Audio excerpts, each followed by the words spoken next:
Hey there, I'm Sakali. I stream 77 demos over on Twitch for Steam Next Fest, and today we're going to be talking about Voidtrain, all the way down here. Voidtrain is a co-op survival crafting game where you are literally on a train through the abyss of space.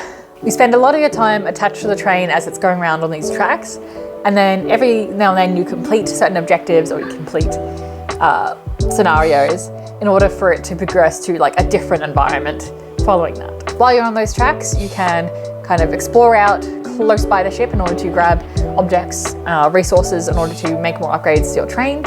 And there's also some little stops you can make along the way in order to get off the tracks and start actually exploring some spaces on land.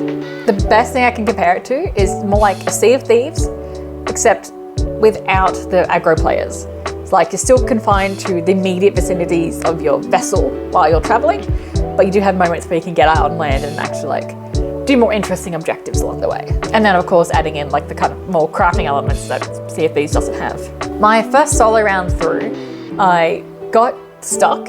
Like it didn't seem to want to actually physically progress past the point where you can get through the next gate. On the second try I went online and joined in with a random player, and not only did I have a lot more fun because there was like multiple people being able to share the workload a little bit and gather more supplies, but also they could progress further than I could. I know my mind stuck.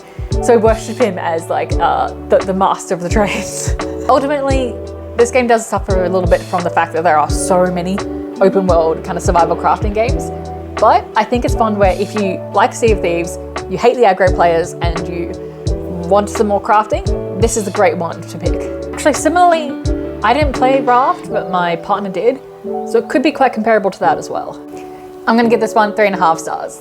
That was everything for Voidtrain. Make sure you check back in for even more Next Best Gaming reviews. See ya!